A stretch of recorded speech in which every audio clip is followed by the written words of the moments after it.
Salam, hər vaxtınız xeyir olsun. Bugün evdə olan ərzaqlarla sadə keks hazırladım. İstədim hazırlayarkən sizinlə də bölüşüm.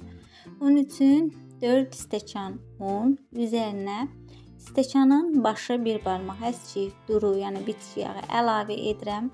Yaxşı qarışdırıram. Qarışdırdıqdan sonra üzərinə 1 stəkan yarım şəkər tozu əlavə edirəm.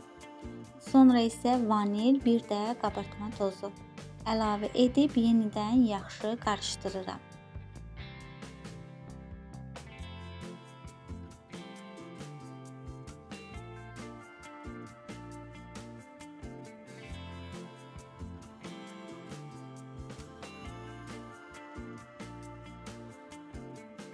Sonra isə üzərinə 4 ədəd yumurta, bir də 1 stəkan dolu, yəni təxmini ölçüm 1 stəkan dolu qatıq əlavə edirəm. Onu da qeyd edim. Qatığı özüm evdə tuturam, hazırlayıram və mən qatığın üst hissəsini, yağlı hissəsini hər zaman yığıram. Şirniyyatlarda belə şirniyyatlarda istifadə edirəm.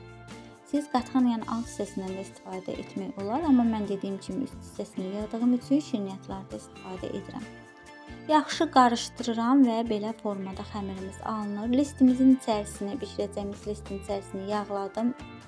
Un da əlavə etmişəm ki, yapışmasın. Bişdikdə hər zaman edirəm. Bəlkə də yapışmaz, amma mən hər zaman bu qaydada tavanın alt hissəsini yağlayıb unlayıram. Üzərinə hazırladığımız biskvitin xəmirini, keksimizin yəni xəmirini əlavə edirik, qoyuruq bişməyə.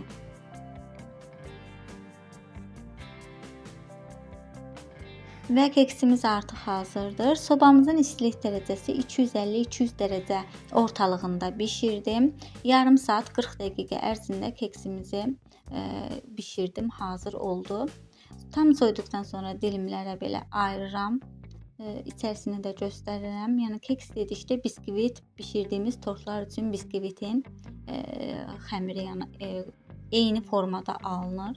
Çox qəşəng, yumşaq pambıq kimi, yəni əldə ovulur, göstərdiyim kimi olur. Tez-tez hazırlayıram. Mən evdə olan ərzaqlara, yəni elə də böyük bir ərzaq getmir. Evdə olan ərzaqlardan istifadə etdiyimiz üçün tez-tez hazırladığım şirniyyatlardan biridir. Hazırlayan hər kəsə nuş olsun. Sağ olun, sağlıqla qalın. Gələn videolarda görüşmək üzrə.